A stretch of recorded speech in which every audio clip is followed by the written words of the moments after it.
Hello, my name is Angie, and today I'm going to teach you the basics of the Turkish Get Up. So with the Turkish Get Up, what I want you to understand is this is not something you do with a lot of pace or you jump right into with a 30-pound kettlebell. This is something I'm going to teach from regression to progression. It's fantastic total body movement. It helps with your shoulder stability, rehab, your back posture, low back pain. It's a functional movement and it's a linkage movement with your whole body because you're very intentionally going from one position to a transition to another position with tension. So it's not a fast-paced movement. I love this because it's really helped me with my shoulder strength and my shoulder stability. So let's get going. Again, I'm going to take you from the least up to different options. So we're going to regress back. You can see my different implements of choice. If you are already an avid kettlebell swinger, this is just a nice refresher, hopefully. But this is a 30-pound kettlebell. I'm not going to be doing it today with this because we're going to go back to the very beginning of just the movement sequence. If you don't have a kettlebell at home, which some of us don't, a dumbbell will work, or a lighter dumbbell. Or for our purposes today, we're going to be using just a shoe, or you can use like a can of soup. That might be good.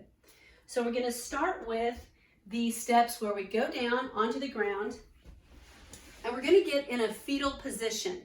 If you had the kettlebell, what it would look like is locking your elbow in close to your rib cage and a double hand grasp. So you would move from here to your back and then proceed from that point. But because we're not going to use this kettlebell, we're going to use the shoe. I'm going to do it with the shoe. So here's my kettlebell. Starting here, we're going to roll to our back because this locks in and keeps the weight safely and securely locked into your body so you're not damaging any joint or your neck. We're going to roll, and then I'm going to start with my right foot flat. I'm going to take my right foot, keep it flat, and I'm going to really try to grab the floor. I like to kettlebell swing barefoot or with minimal shoes. I'm going to take my arms straight up. Then I'm going to take my non-kettlebell or non-shoe holding hand down to the side. I'm going to turn this way so you can see as well. My leg that is extended is out to about a 45-degree angle, as is my arm. So my arm's going to be parallel to that outside leg. Now, next I want you to focus on your gaze and your shoulder. Your gaze is going to be toward that kettlebell, aka shoe, and your shoulder is going to be locked and stacked. You don't want any encroachment from the shoulder up to the ear, so you're going to keep it stacked down. What am I thinking about here? So this is my position. My transition from here to the next step is going to be one where I've got to really think, all right, I'm going to engage my core, engage my anterior core, and I'm going to drive my left elbow in. So I'm posting up to my left elbow. And to do that, I'm not going to lead with the kettlebell. I'm going to lift and push with my heel and my elbow as I come up.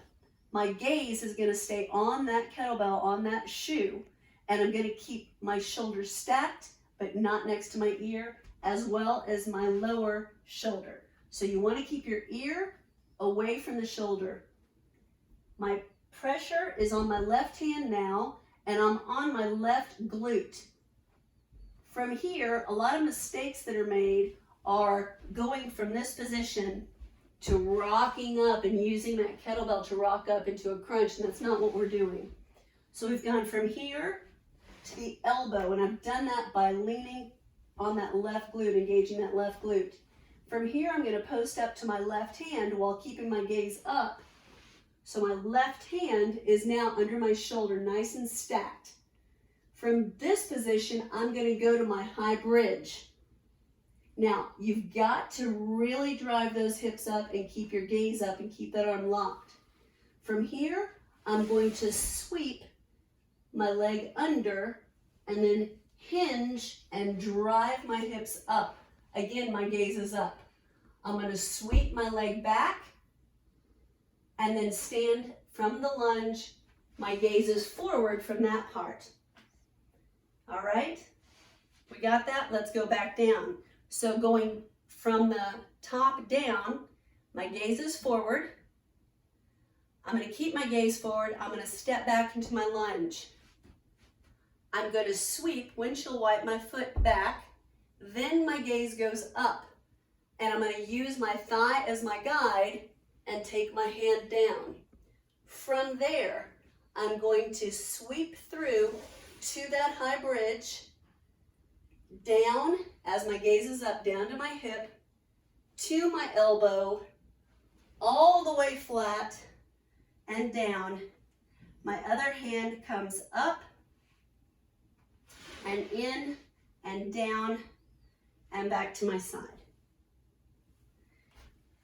Practice, practice, practice. Don't go up anywhere from the weight of the shoe or a light dumbbell until you've got those motions. Most of the time, I would say just practice the half get up, which for that purpose, we can start from here, roll to the back, extending, and again, your focus is the connection and linkage of your body. Get on that left glute if your right foot is flat. Elbow, hand, even up to the hip thrust, down, elbow, hand, and flat. Practice that motion and get that specific before you add the rest. Once you've got all of that movement, then progress with added weights and implements. Eventually get into this big old honking kettlebell. Thank you for joining me today. Practice, practice, practice. See you next time.